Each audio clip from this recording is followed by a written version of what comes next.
Good morning, Edmunds, and welcome to another edition of Edmunds Snacks. I'm your host, Elle Morgan, and this is your snack for Monday, November 14th.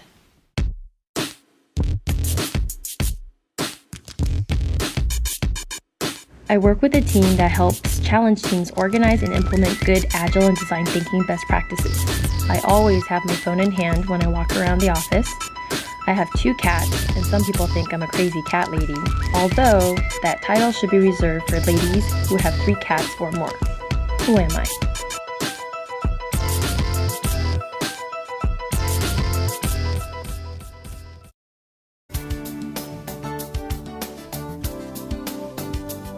When we talk about what our corporate plans and business plans are in the all-company meeting, by being here today and getting this really important background information, you'll have a sense that it didn't come out of nowhere, but it came from the learnings and all of the outcomes that we're going to talk about here today. Over 100 people in this company have researched our customers, have talked to our customers, have gone out and interacted with our customers personally. We build it, if we write about it, if we develop it, people are going to come.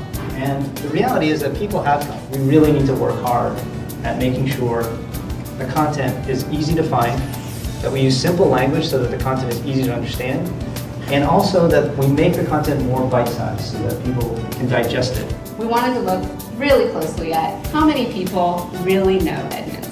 It turns out that 1 in 3 people have heard of our brand. We've done a lot of work this year, but we've got a lot more opportunity there to help people.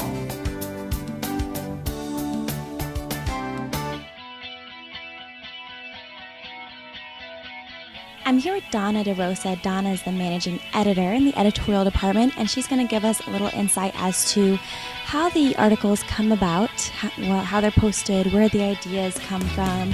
Thanks for joining us, Donna. Thank you. The 2 main things we do in editorial is we review cars, and we also write articles on advice of car shopping and owning and maintaining a car. The main way that we get ideas is every year the manufacturers put out a new line of cars. So either they're all new or they're redesigned or they have little tweaks made to them. So in the life cycle of a car, first we'll start seeing some rumors about what's being changed on a car.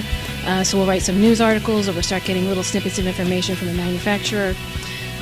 We might have a spy photographer that catches one somewhere in the desert testing, and it's a couple years out, but then we'll produce a video of that, or we'll put a blog post up about that.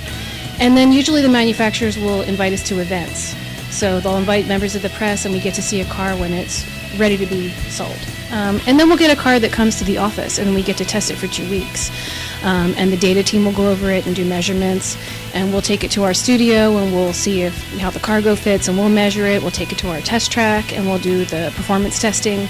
We'll drive it in everyday conditions, we'll drive it on the highway, and then we write a full test on it. And then that also helps flesh out the model reviews on the Edmunds site.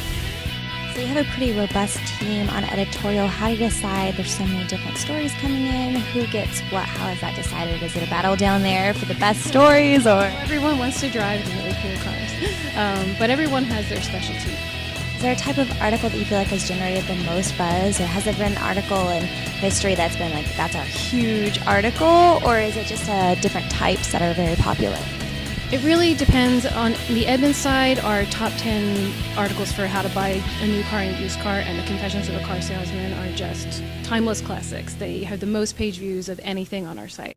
So if I'm an employee at Edmunds and I've got this really great idea and I'm like, oh, editorial should really write an article about this, who would I go to? Where would I go? The best person would be to submit your idea to Scott Oldham, the editor-in-chief. He's really open to ideas, and just email him and he'll get back to you. And of course we have our Reader's Ride blog now, so if you have your own car you want to write about, I'd be glad to put that on the blog for you. That's all we have for this week's snack. We'll see you next week for another edition of Edmunds Snacks.